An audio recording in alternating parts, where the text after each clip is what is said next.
Empathetic death. This happens with some birds.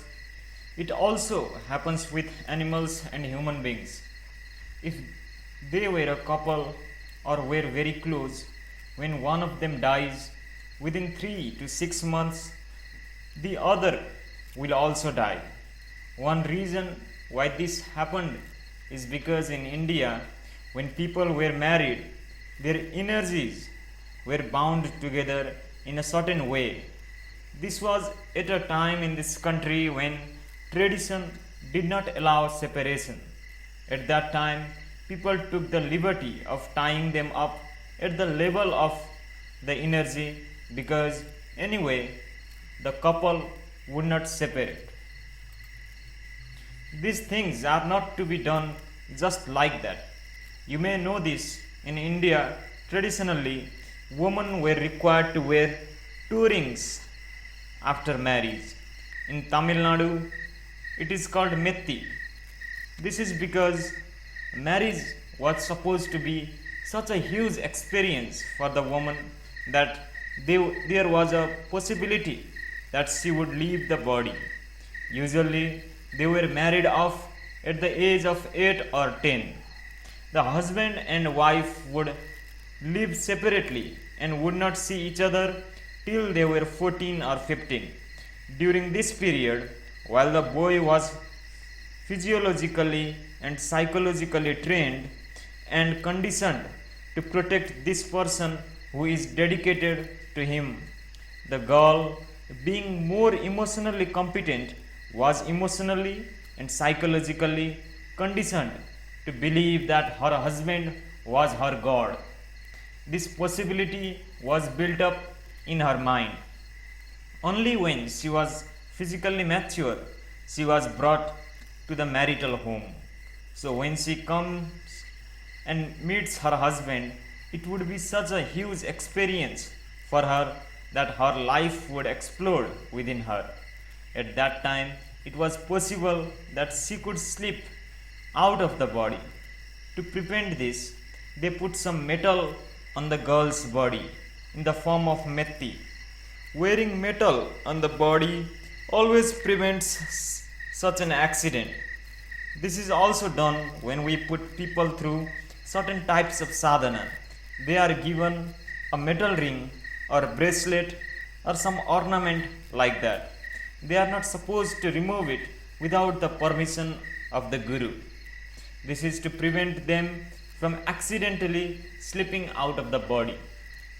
In this culture, whether it is business or marriage or having children or family, everything was used as a tool towards your liberation and mukti.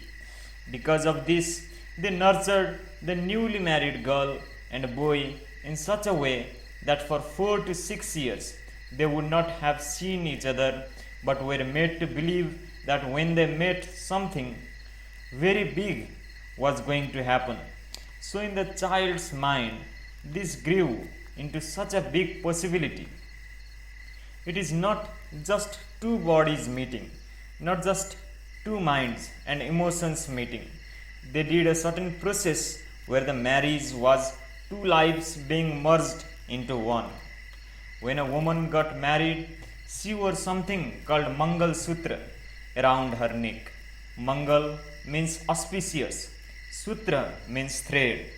The Mangal Sutra is an energy thread which you are supposed to replace every year. Someone who knows what it is gives you a live Mangal Sutra which matches the energies of the husband and wife in such a way that they are not just bound in body, mind, and emotion, they are bound as two lives as well. It is like if you have the right kind of sutra, your kite will fly well. Similarly, the Mangal Sutra was to make your marriage more purposeful and successful.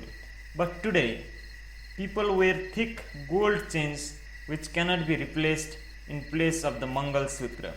That sutra was to make you fly in marriage, but this gold chain is a symbol of slavery. Unfortunately, This is the shift that has happened. In those days, people understood that in a marriage, how the bodies, minds, and emotions matched was not important. What was important was that two lives were entwined so that there was a kind of bonding. For this, they employed many tools. Many couples would have never spoken to each other before the marriage, but when married in this manner, their marriage created a bonding which was inexplicable, because marriage was a scientific process of binding two lives in such a way that there was no question of incompatibility. It did not matter, even if you married a devil, you still bonded and felt ecstatic within you, simply because of the union within yourself and not because of what the other person was doing.